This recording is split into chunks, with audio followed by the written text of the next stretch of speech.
किस नाम से है? MBC first project. ये आ रहा है रिसेंट प्रोजेक्ट में। ठीक, तो कल हमने क्या किया, ध्यान से देखोगे। और ये एमपीसी प्रोजेक्ट बनाया था, बता दिया था कैसे बनाते हैं। बस पुराने में एम्पटी प्रोजेक्ट लेते थे, इसमें एमपीसी लेते। फिर मैंने ये फोल्डर बताए थे। अब बिना देखे भी आप कह सकते हो 3 फोल्डर तो बने होंगे, मॉडल, यूज और कंट्रोलर। एक में मॉडल्स होंगे, एक में कंट्रोलर होगा और एक में व्यूज होगा। दूसरी बात, एक आपकी कंटेंट फोल्डर है, उसमें सारी बूटस्ट्रैप की कहानी हो। एक फॉन्ट्स फोल्डर है, उसमें सारे फॉन्ट्स हों। एक स्क्रिप्ट्स फोल्डर है, उसमें सारी जावास्क्रिप्ट की फाइल होंगी। और एक वेब कॉन्फ़िग फाइल है जिसमें हम कनेक्शन सिंग लिखते हैं।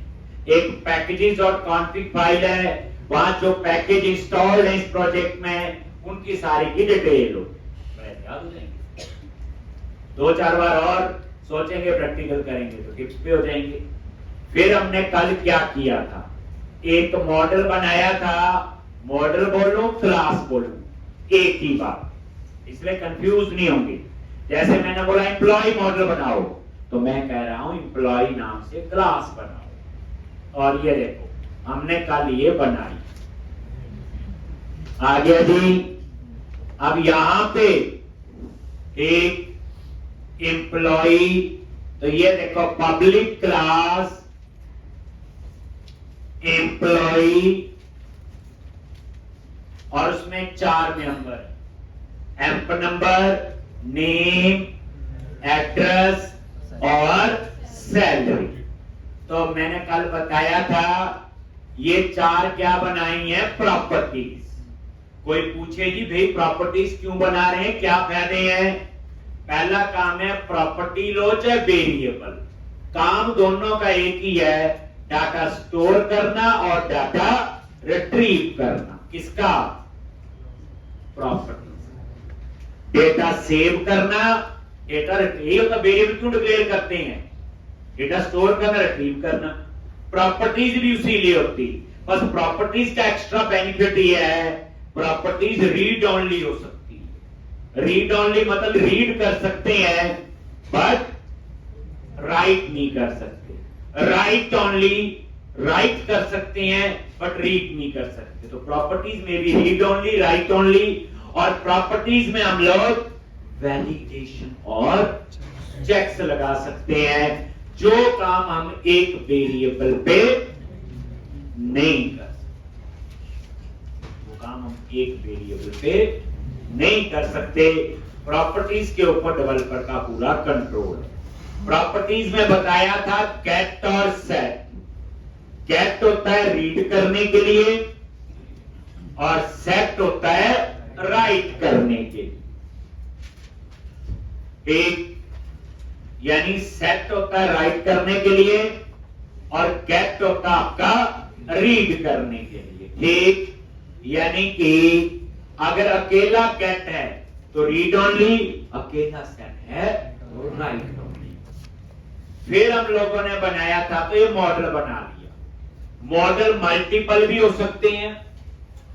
मॉडल जो है, जैसे ये एम्प्लॉय का मॉडल है, ठीक, स्टूडेंट का मॉडल भी हो सकता है, डिपार्टमेंट डेजिग्नेशन, ऐसे कई हो सकते हैं। अभी एक बना। फिर हम बना रहे थे कल कंट्रोलर। तो फिर मैंने क्या किया, एक कंट्रोलर बनाया और उसका नाम क्या रखा, एम्प्लॉय। कैसे बनाया बताया था। और ये देखो, ये आपका क्या है, कंट्रोलर। ये बस कंट्रोलर की एक पहचान बताई थी कि कंट्रोलर का नाम जो मर्जी रखो, साथ में कंट्रोलर कीवर्ड साथ में लिखना ही पड़ेगा और सी कैप्स। आगे जो एम्प्लॉय है ये मेरी मर्जी का नाम है, maybe employ, maybe emp, maybe dep, maybe student. और ये कंट्रोलर क्लास इसमें इनहेरिट, और ये अब्स्ट्रैक्ट क्लास है, दिखाया था F12 प्रेस करके, अब्स्ट्रैक्ट क्लास है। अब्स्ट्रैक्ट क्लासेस वो होती जिनको इनहेरिट ही कर सकते हैं, उसका कभी भी ऑब्जेक्ट नहीं बनता। जैसे इसको डेटा रीडर क्लास थी, उसका कभी भी ऑब्जेक्ट नहीं, उसमें न्यू नहीं लगता, बताया इसको डेटा रीडर यूज की थी डिस्प्ले करने के लिए, सोचना। तो आपको एक कीवर्ड अब्स्ट्रैक्ट और एक कीवर्ड होता है सीड, बताया हुआ कई बार। सीड क्लासेस वो हैं जिनको आप इनहेरिट नहीं कर सकते, अब्स्ट्रैक्ट क्लासेस वो हैं जिनको इनहेरिट ही कर सकते हैं। ठीक, तो अब आपने ये यहां पे आ, मान लो आपने एक और कंट्रोलर बनाना है, तो कैसे बनाओ? देखो जी, कंट्रोलर पे राइट क्लिक किया, ऐड कंट्रोलर पे क्लिक कर,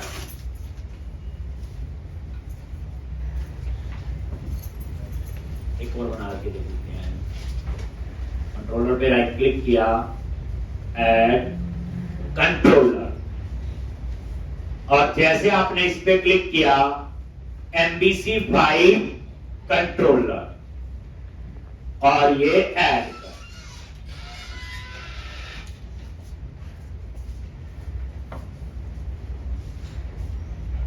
आगे, और इसका नाम दे दिया मैंने स्टूडेंट।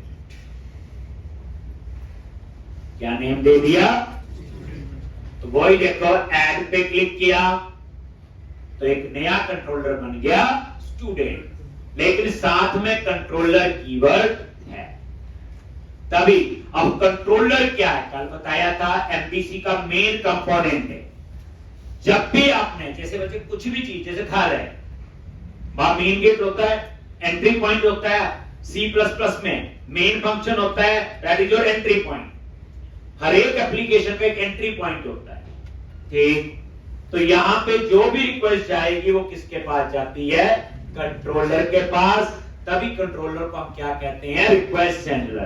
कंट्रोलर से पता चलता है कि कहां जाना है, कौन सा मॉडल एक्सेस करना है, स्टूडेंट वाला, एम्प्लॉय वाला, डिपार्टमेंट डेजिग्नेशन। देन वो इंफॉर्मेशन को किसको पास करता है? व्यू। मैंने बोला था बच्चे 1-2 दिन हमें आर्किटेक्चर समझने में लगेंगे, फिर कोडिंग आसान है। लो, ये बन गया। जैसे आपने कंट्रोलर बनाए, 2 बन गए, ऐसे 200 हो सकते हैं, 400 हो सकते हैं, बन गए। एक और बना लो, कंट्रोलर पे राइट क्लिक करो, ऐड कंट्रोलर, और वही कंट्रोलर MBC5 कंट्रोलर ऐड करो। एक और बना लेते हैं, लो जी, क्या किया? डिपार्टमेंट, और कंट्रोलर कीवर्ड साथ में जरूर होगा। अगर कंट्रोलर कीवर्ड नहीं होगा तो वो नॉर्मल क्लास कंसीडर होगी, वो कंट्रोलर कंसीडर नहीं। ये देखो आगे एक और। अब एक चीज और देखो, कितने कंट्रोलर बनाए? 3 मैंने बनाए, और होम कंट्रोलर इसमें अपने आप बना हुआ, जो मैंने नहीं बनाए वो आगे बताएंगे। लेकिन एक चीज और देखो, जितने कंट्रोलर आपने बनाए, व्यूज फोल्डर पे नजर मारो, उतने ही फोल्डर बन गए। ये देखो, डिपार्टमेंट, एम्प्लॉय, स्टूडेंट, बन गए नहीं बन गए? जी बन गए जी। यानी हर एक कंट्रोलर के लिए अलग से क्या बन गया? एक व्यू। अभी सिर्फ फोल्डर ही बना है, डिपार्टमेंट, एम्प्लॉय और स्टूडेंट। अब रूल क्या बना?